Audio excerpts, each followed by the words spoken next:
13절 이하의 말씀을 함께 살피고자 합니다. 그런데 이 13절 이하의 말씀을 살피려면 먼저 13장 1절부터 조금 더 확장을 하면 10장 이제 사무엘이 사울을 왕으로 기름 붓는 장면부터 사실 다 연결되어 살펴보아야 됩니다. 하나님께서는 이스라엘이 왕을 구하였을 때에 그들이 하나님을 버리는 일을 하였음에도 불구하고 그들을 불쌍히 여기어 그들의 요구를 들어 왕을 세우십니다. 하나님께서 세우신 왕은 사울이었고 그 사울을 통해 나라가 2년 동안 평안해 보였습니다. 그러다가 이제 블레셋과의 전투를 앞두고 사울이 하나님 앞에 망령되이 행하여, 오늘 13절 말씀이죠. 여호와 앞에 망령되이 행하여 사무엘은 그 전장을 떠나게 되고, 그 전장을 떠나며 사무엘이 했던 말은 하나님이 원하는 하나님의 마음에 합한 자를 찾으러 내가 간다라고 이야기하며 그곳을 떠나게 됩니다. 하나님의 마음에 합한 자, 하나님의 마음에 합한 자라는 의미는 하나님의 마음에 쏙 드는 사람이라는 것이고, 그래서 하나님이 눈에 넣어도 아프지 않을 정도로 아끼고 소중히 여기는 사람을 의미하는 것입니다. 그런 사람은 당연히 하나님과 늘 교제하는 사람이겠지요. 하나님께서는 이스라엘의 왕으로 사울을 세우셨다가 사무엘의 입을 통해 이야기합니다. 당신은 이제 하나님의 마음에 합한 자가 아닙니다. 그리고 나는 이제 하나님의 마음에 합한 자를 찾아 떠납니다 라고 이야기하며 길을 떠납니다. 그러면 성경에서 하나님의 마음에 합한 자라는 별명을 가진 사람이 누가 있을까요? 우리 생각에는 모든 사람이 죄인이고 범죄하였고 하나님의 분명한 기준에 어느 누구든 미치지 못할 것인데, 누가 하나님의 마음에 합한 자라는 별명을 가진 사람이 혹 있을까에 대해서 의문을 가지셨는지 모르겠습니다. 사도 바울은 사도행전 13장 22절에서 이렇게 이야기합니다. 내가 이새의 아들 다윗을 만나니 내 마음에 합한 사람이라 내 뜻을 다 이루리라 라고 말씀합니다. 하나님께서는 다윗을 보면서 내 마음에 합한 사람, 내 마음에 쏙 드는 사람이다 라고 선포하였던 것이고, 사실 창세기 1장부터 요한계시록 22장까지 다 뒤져도 하나님이 이렇게 사람을 향해 내 마음에 합한 자라고 이야기한 사람은 다윗밖에 없다는 것을 알게 됩니다. 그런데 이것은 이제 구약의 시대였고, 우리는 성령을 받은 자로서 우리 안에 성령 하나님이 내주하고 있기에 우리는 당연히 하나님의 마음에 합한 자가 아니라 하나님과 함께하는 자가 되었습니다. 하나님의 마음에 합한 자보다 한 걸음 더 나아간 것이지요. 그러면 우리들도 하나님의 마음에 합한, 하나님과 함께하는 자로 살아야 되는데 어떻게 하면 그런 삶을 살 수 있는가? 오늘 본문을 통해 배워보기를 원합니다. 사실 오늘 본문은 부정적인 내용이죠. 하나님의 마음에 합하지 않는 사울의 모습을 이야기합니다. 우리는 이 모습을 통해 긍정적으로 사울의 삶의 반대가 무엇인가를 살피며, 이것이 하나님의 마음에 합한 삶이구나에 대해 사울과 다윗을 비교하며 한번 살펴보려고 합니다. 첫 번째, 하나님의 마음에 합함, 하나님과 동행하는 자의 삶은 무엇인가? 어떤 삶인가? 그것은 바로 누가 주인인지 제대로 알고 살아가는 자가 하나님의 마음에 합한 자입니다. 누가 주인인지 제대로 알고 사는 자가 하나님의 마음에 합한 자라는 것입니다. 이미 말씀드린 것처럼 하나님께서는 사무엘상 10장의 사울을 기름 부어 왕으로 세우셨습니다. 이스라엘 백성들을 미스바로 다 불러 모아서 공공연하게 모든 사람들이 보는 앞에서 1000명씩 불러내어서 한 명을 뽑고 한 명을 뽑고 한 명을 뽑으면서 마지막 사울을 뽑았습니다. 모든 사람들이 사울을 볼 때에 다른 사람들보다 어깨보다 머리가 더 있는, 정말 키가 크겠죠. 그런 모습을 보며 왕의 만세를 불렀습니다. 그러나 사울은 왕으로서 이스라엘을 다스리기 위한 어떤 부담감 때문에 그냥 그 자리를 떠나버립니다. 그리고 11장으로 넘어가면 이제 암몬이 쳐들어오고 그 암몬 앞에서 하나님의 영이 사울에게 임하여서 사울이 백성들을 불러 모으고 암몬을 물리치는 장면이 나옵니다. 그리고 그곳에서 길갈에서 다시 한번 왕으로 추대하고 있는 장면이 11장에 나옵니다. 그리고 12장의 말씀을 거치며 12장의 말씀에 들어가 보니 거기에는 어떤 내용이 있는가 하면 사무엘이 백성들 앞에 이제 사울을 왕으로 세우고 난 이후에 왕을 이제 세웠는데 이 나라가 영원하기 위한 조건이 있다라고 이야기하며 백성들 앞에 설교를 합니다. 그 설교의 핵심적인 내용은 바로 오늘 성경이 있으신 분들은 한번 보십시오. 사무엘상 12장 15절. 즉 너희가 만일 여호와의 목소리를 들어야 한다. 여호와의 명령을 들어야 한다라고 이야기합니다. 20절 보십시오. 너희가 여호와를 따라야 한다라고 이야기합니다. 너희의 마음을 다하여 여호와를 섬기라라고 이야기합니다. 24절에 보면 하나님을 경외하고 마음을 다하여 진실이 섬겨야 한다라고 말씀하고 있습니다. 이것이 하나님이 세운 사울 왕과 이스라엘에 대한 하나님의 소원이라는 것입니다. 만약에 이렇게 하나님의 명령을 따르고 경외하고 하나님을 섬기고 하나님을 두려워하는 삶을 산다면 그 나라가 영원할 것이다라고 약속합니다. 이 말의 의미는 이 나라에 지금 왕이 세워지지만 왕뿐 아니라 모든 백성들의 주인이 하나님임을 고백해야 한다라는 의미입니다. 그런데 13장에 넘어가면 이제 1절의 말씀에 보면 사울이 왕이 되고 난 이후에 이스라엘을 2년 동안 평안하게 다스리게 됩니다. 그리고 그전에는 없었던 정규군 3,000명을 세우게 됩니다. 이제 어느 정도 사울은 2년 동안 나라가 평안했지요. 정규군이 없었는데 3,000명을 세웠지요. 든든해진 것이죠. 마음이. 이제 나도 뭔가 할 수 있겠구나라는 생각이 들었습니다. 그런 중에 그의 아들 요나단이 블레셋 수비대를 공격하는 바람에 블레셋과 전쟁을 하게 됩니다. 사울은 나도 암몬 그 무시무시한 암몬도 싸워서 이겨내었고 이제 내 나라도 평안하고 정규군도 있고 이제 내가 나팔만 불면 우리나라 사람들이 거의 약 3만 명 이상 올 거야 라고 생각하며 전혀 두려워하지 않았습니다. 그런데 블레셋 병사들이 온 것을 보니 이게 기가 막힌 것입니다. 그 사람들이 5절에 보니 사무엘상 13장 5절에 보니 병거가 3만이요 마병이 6천이요 백성은 해변의 모래와 같이 많았다라고 이야기합니다. 엄청났다는 것이지요.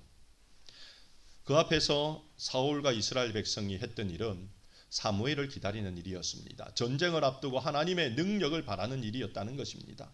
하나님이 주인이기 때문에 하나님이 도와주셔야 된다는 생각으로 사무엘을 7일 동안 기다립니다. 그런데 사무엘이 늦게 옵니다. 그때 사울 왕이 어떻게 합니까? 어제 우리가 읽었죠. 번제를 자기가 드려버립니다. 제사장이 드려야 되는 번제를 자기가 드려버립니다. 그러면서 사무엘이 와서 책망을 하자 12절 말씀에 부득이하게 드렸다라고 이야기합니다. 부득이하게 드렸다. 어쩔 수 없이 드렸다는 것입니다. 그것에 대해 오늘 우리가 읽었던 13절에 왕이 망령되이 행하였다라는 것입니다. 왜냐하면 하나님이 주인인데 그러면 주인이 명령할 때까지 하나님의 주인됨을 믿으면서 하나님이 어떻게 할지를 지켜봤어야 되는데 사울은 2년 동안 나라가 평화하고 정규군이 생기고 또 나팔을 불면 백성들이 모이기에 나는 할 수 있다라는 생각을 가지고 7일 동안 기다려도 사무엘이 오지 않자 자기가 그 일을 해버린 것입니다. 내가 주인이 되어버렸다는 것입니다. 사무엘은 그런 사울을 향해 13절 14절에 하나님이 주인이라는 것을 5번이나 이야기합니다. 여호와께서 그 똑같은 말을 5번이나 이야기합니다. 왜 그랬는가 하면 당신이 주인이 아니라 하나님이 주인이요 라고 사무엘이 선포하고 있었던 것입니다. 사랑하는 성도 여러분, 우리가 이 땅을 살아가면서 어려움을 경험할 때는 하나님이 내 인생의 주인이라고 우리는 쉽게 고백합니다. 하나님 도와주세요라고 이야기도 합니다.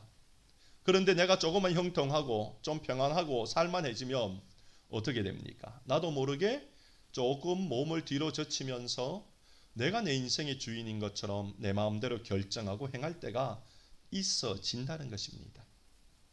그러나 우리가 기억해야 되는 것은 내 자신의 어떤 이룩한 업적을 붙들고 내가 할 수 있는 능력을 붙들고 내가 가지고 있는 경험을 붙들고 내가 할 수 있어라는 생각을 가지는 것이 아니라 그럼에도 불구하고 내 인생의 주인은 하나님입니다 라고 고백하는 자가 하나님의 마음에 합한 자라고 말씀은 우리에게 가르쳐 주고 있습니다. 다윗은 그러기에 시편 23편에서 그가 이스라엘의 왕이 되고 목동으로 있을 때나 왕이 될 때나 그가 하나님 앞에 서는 그때까지 늘 하나님이 내 인생의 주인입니다. 여호와는 나의 목자시니라고 고백하며 하나님이 이끄시는 대로, 하나님이 막아주시는 대로, 하나님이 먹여주시는 대로 하나님이 마시게 하는 물을 마시며 그의 평생을 살았음을 시편 23편에 고백하고 있는 것입니다.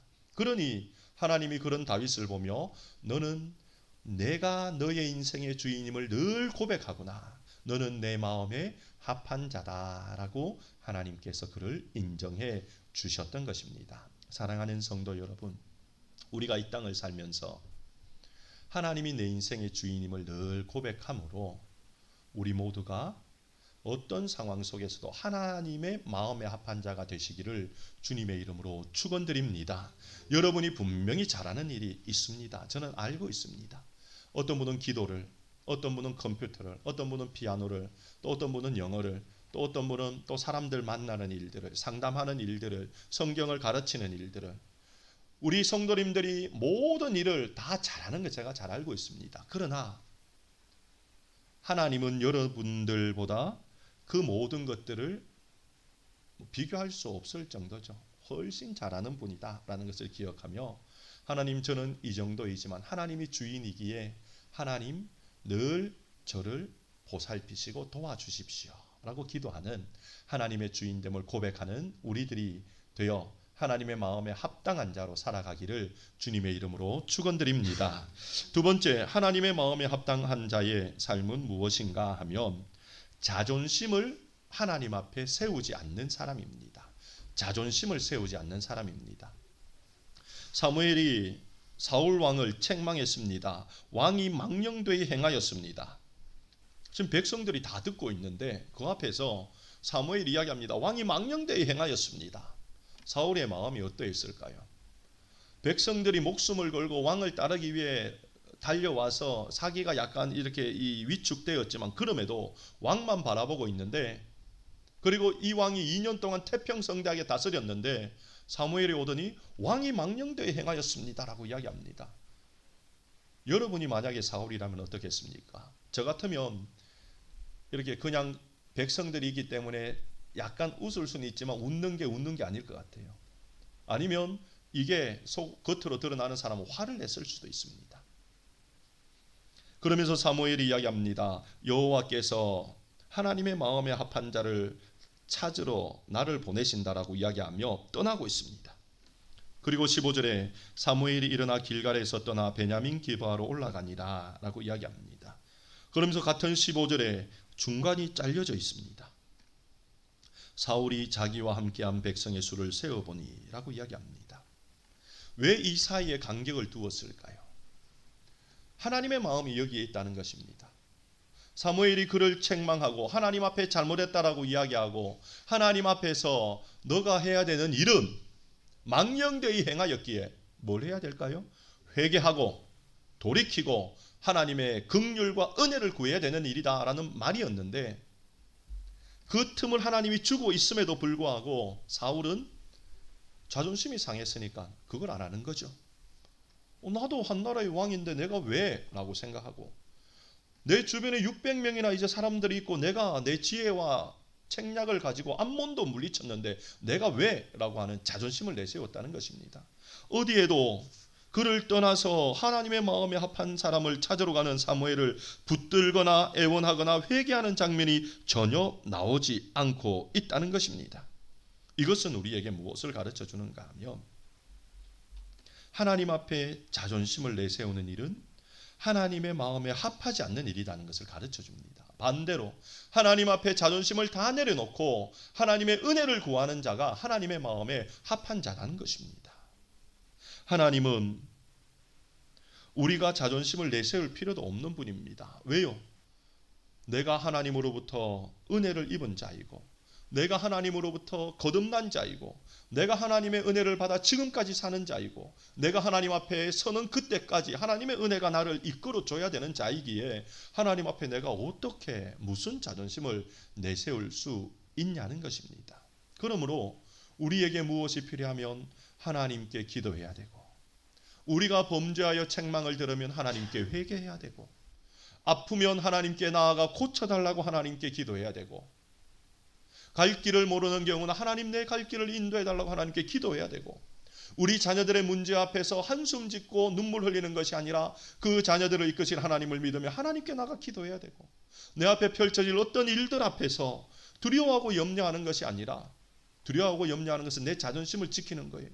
그것을 내려놓고 하나님 도와주십시오, 하나님 은혜를 베풀어 주십시오, 하나님 긍휼을 다하여 주십시오라고 하나님께 구하는 자가 되어야 된다는 것입니다. 사울은 자존심이 상하였을 때에 사무엘이나 하나님 앞에 무릎을 꿇지 않았습니다.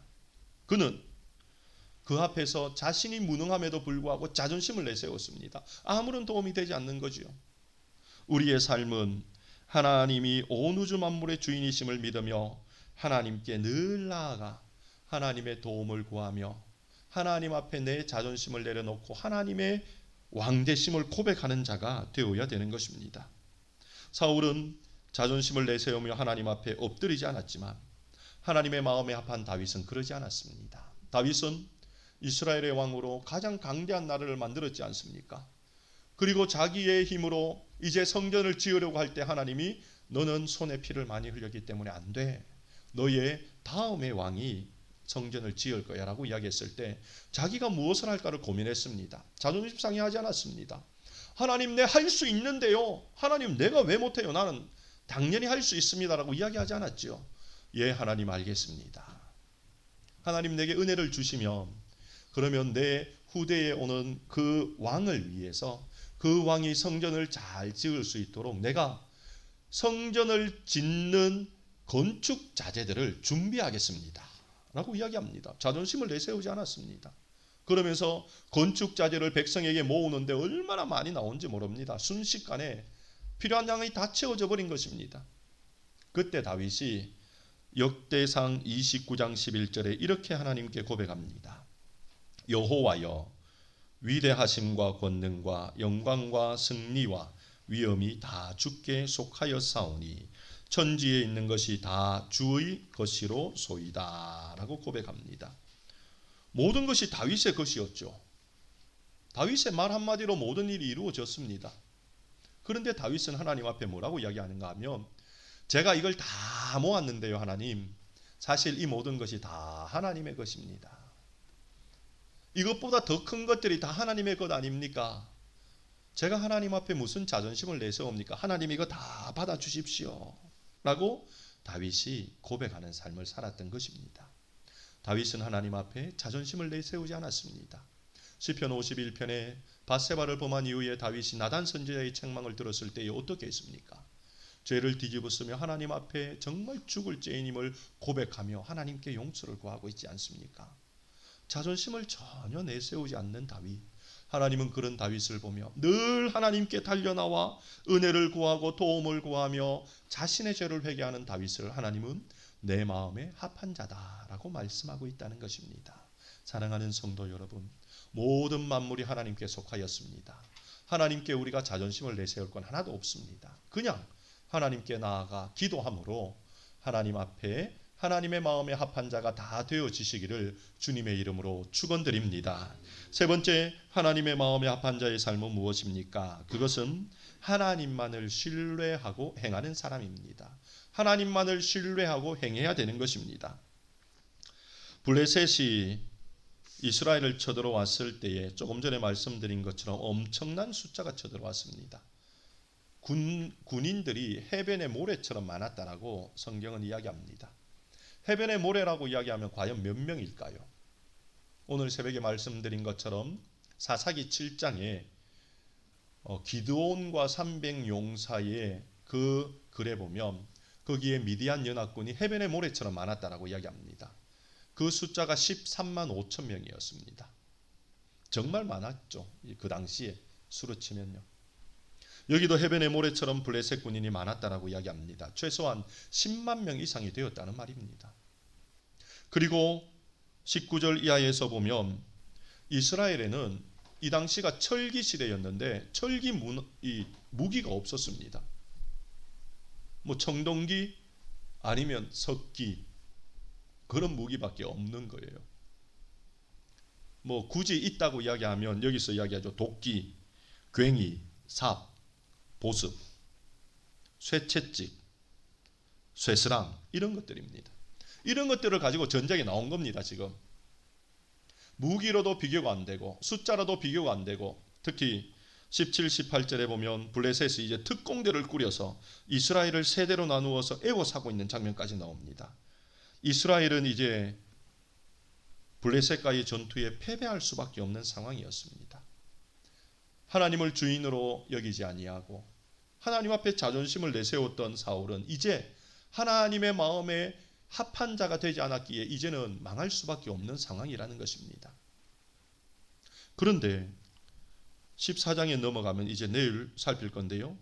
이 전쟁에서 이스라엘이 이깁니다. 그 이유가 무엇인가? 14장 6절 하반절에 보면 요나단, 사울의 아들 요나단이 여호와의 구원은 사람이 많고 적음에 달려있지 아니한다라고 선포합니다. 하나님이 우리를 위해 일하신다라고 이야기합니다. 하나님을 신뢰함으로 나아갔다는 것입니다. 눈에 보이는 적은, 눈에 보이는 상황은 자신들을 위축하게 만들고 두렵게 만들고 염려하게 만들지만 요나단은 하나님이 우리를 위하시면 하나님이 구원하시면 돼라고 이야기하며 달려 나아갔고 하나님이 정말 요나단과 함께 하여서 블레셋을 물리치게 되는 것입니다. 하나님의 마음에 합한 자에게 하나님이 주시는 은혜가 바로 이것이라는 것입니다. 우리는 다윗에게서 하나님을 신뢰하는 모습을 살펴보지 않습니까? 골리앗 앞에 서 있을 때 다윗이 어떻게 했습니까? 많은 사람들이 두려워하고 떨며 짐들 사이에 숨어 있고 염려하고 골리앗이 나올 때마다 다 뭐 정말 개미 한 마리 보이지 않는 상황 속에 다윗은 그 앞에 당당히 나아갑니다. 자기 충천했던 블레셋 사람들을 향해 당당히 이야기합니다. 너는 칼과 창과 단창으로 내게 나오지만 나는 너희들이 멸시하는 무시하는 만군의 여호와 하나님의 이름으로 나아간다라고 이야기합니다. 다윗에게 있었던 것은 철기 무기가 아니었습니다. 돌멩이, 하나님을 의지함으로 쥐고 나아갔던 돌멩이였다는 것입니다. 그러면서 골리앗을 향해 달려나가며 이렇게 선포합니다. 사무엘상 17장 47절입니다. 여호와의 구원하심이 칼과 창에 있지 아니함을 이 무리에게 알게 하리라 라고 이야기합니다. 하나님의 구원은 칼과 창에 있지 아니함을 지금 비웃고 있는 모든 블레셋 사람들에게 내가 알려주겠다라고 다윗이 이야기합니다. 어떻게 해요? 하나님을 신뢰함으로 그렇게 하였다는 것이죠. 그 결과는 우리가 너무나 잘 알지 않습니까? 블레셋은 하나님을 신뢰하는 하나님의 백성이 어떤 강력한 힘을 가지고 하나님이 일하시는가를 경험하며 다 도망가 버립니다. 하나님의 마음에 합한 자는 하나님을 전적으로 신뢰하며 행하는 자입니다. 지난주일 우리가 하나님이 어떤 분인가에 대해 네 번째 말씀을 살폈죠. 무소부재하신 하나님. 어느 곳에나 어떤 장소에나 어떤 시간에나 어떤 상황이나 계신 하나님을 배웠습니다. 그 하나님을 알았다면 그 하나님을 신뢰하는 삶을 살아야 된다는 것입니다. 하나님께 감사하고 또 하나님을 의지하고 나와 함께 하신 하나님께 늘 달려나아가서 기도하는 우리의 삶을 살아야 된다는 것입니다. 그것이 하나님의 마음에 합한 자의 삶입니다. 오늘 우리는 사울의 하나님의 마음에 합하지 않는 삶 세 가지를 보며 하나님의 마음에 합한 자의 삶을 살폈습니다. 첫 번째는 누가 주인인지 제대로 알고 고백해야 됩니다. 내가 주인이 아니라 하나님이 주인이십니다. 두 번째는 하나님 앞에 자존심을 내세울 필요가 없습니다. 필요한 것, 도움이 필요한 것, 은혜가 필요한 것, 병을 고쳐야 되는 것, 자녀의 문제, 내 앞에 있는 인생의 문제, 미래의 문제 있다면 자존심 다 내어버리고 하나님께 나가서 도움을 구하면 된다는 것입니다. 세 번째는 하나님만을 신뢰하면 된다는 것입니다. 눈에 보이는 현상들을 보며 두려워하고 염려하고 걱정하는 게 아니라 하나님을 신뢰하고 다윗과 같이 요나단과 같이 나아가는 것입니다. 무소부재하신 하나님은 우리를 도와 하나님의 승리를 경험케 하실 것입니다. 이곳에 있는 우리 모든 성도님들은 하나님의 마음에 합한 자가 다 되어지시기를 주님의 이름으로 축원드립니다. 기도드리겠습니다. 사랑의 하나님, 하나님의 은혜에 감사드립니다. 오늘도 사울의 실패한 모습을 보며 하나님의 마음에 합한 자의 삶이 무엇인지 역으로 생각하며 교훈을 얻게 하심을 감사드립니다. 아버지 하나님, 저희들도 하나님과 늘 동행하며 하나님의 마음에 쏙 드는 자들 다 되기를 소망합니다. 그러기 위해 내 인생의 주인이 늘 하나님임을 잊지 않는 저희들 되게 하시되, 특히 내가 형통할 때나 또 내가 업적을 세우고 이룰 때에 실수로라도 하나님의 주인됨을 잊어버리지 않도록 하나님 은혜를 베풀어 주옵소서. 또한 하나님께서 나에게 말씀하시고 지적하시고 가르쳐 주실 때는 모든 자존심을 내려놓고 하나님께 달려나가는 겸손으로 하나님을 높여드리는 저희들 되게 하여 주옵소서. 또한 무엇보다도 하나님만을 신뢰하는 자 되기를 원합니다. 늘 무소부재하신 하나님이 나의 앞에 나의 뒤에 또 나의 좌우에 계심을 기억하게 하시고 어떤 상황 속에서도 하나님을 신뢰함으로 기도하며 달려나아가고 하나님의 은혜에 감사 찬양할 수 있는 자 되게 하여 주옵소서. 우리 모두 하나님을 기쁘시게 해드림으로 하나님의 마음에 합한 자로 다 살아가기를 소망하며 예수님 이름으로 기도